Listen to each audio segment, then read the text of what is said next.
भोपाल का बैरागढ़, वो धरती जहां कभी संत श्री हरदाराम साहिब की कुटिया से भक्ति की अनहद ध्वनि गूंजती थी, आज वहीं से घोटालों की दुर्गंध उठ रही है। संत श्री हरदाराम साहिब, जिनकी एक झलक पाने को देश विदेश से श्रद्धालु उमड़ते थे, जिनकी वाणी सिद्ध मानी जाती थी, जो मौज में बोलते थे वो सच हो जाया करता था। वे अपने जीवन में शिक्षा, गरीब परिवारों की मदद, सामूहिक शादियों के आयोजन और सामाजिक उत्थान के लिए एक निरंतर अलग जगाए हुए थे।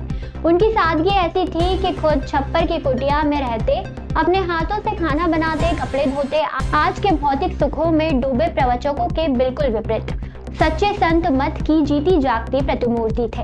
बड़े बड़े राजनेता, अधिकारी और नामचीन हस्तियां भी उनकी शरण में आकर सिर नवाते थे।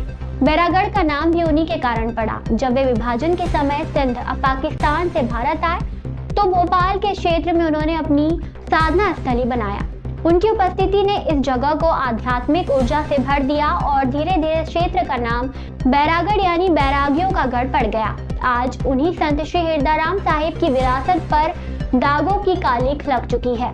उनके परम शिष्य और उत्तराधिकारी सिद्ध भाव यानी होत चंद धनवानी ने जीव सेवा संस्थान नाम से एक संस्था बनाई थी। नाम सुनते ही लगता था सेवा का केंद्र होगा, पर असलियत में यह करोड़ों अरबों के घोटाले का अड्डा बन चुका था। भक्तों का दिया दान शिक्षा, स्वास्थ्य और सेवा के लिए आलीशान इमारतों और बिल्डिंगों के सौदों में खपाया जाने लगा। प्रॉपर्टी डील, विदेशों से आए चंदे में गोलमाल, संस्था के नाम पर बिल्डिंग खरीद बेच, यह जीव सेवा संस्थान की नई पहचान बन गई। सबसे बड़ा धमाका तब हुआ जब संस्था के ही एक पदाधिकारी रमेश सिंघोरानी ने बगावत कर दी।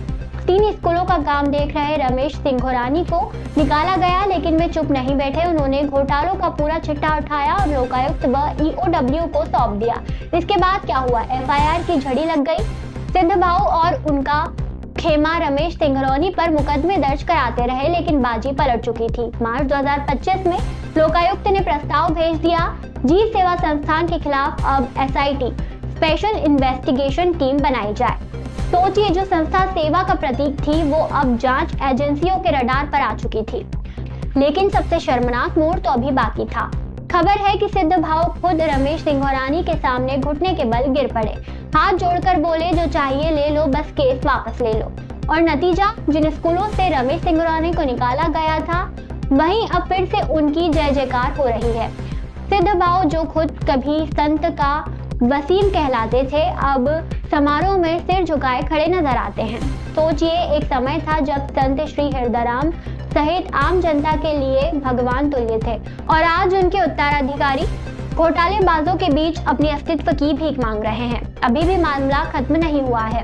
EOW में 7 से 8 मामले जांच की कतार में हैं। लोकायुक्त SIT बनाने पर विचार कर रहे हैं। जीव सेवा संस्थान का भविष्य बेहद संकट में है।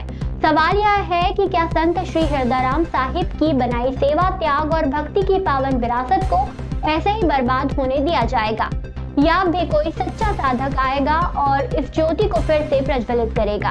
अगर आपको यह सच जानना जरूरी लगा तो इसे शेयर कीजिए, ताकि हर श्रद्धालु तक असली तस्वीरें पहुंचे। कमेंट करिए और बताइए क्या ऐसा सामाजिक संस्थाओं को ऐसे लोगों के हवाले छोड़ना चाहिए।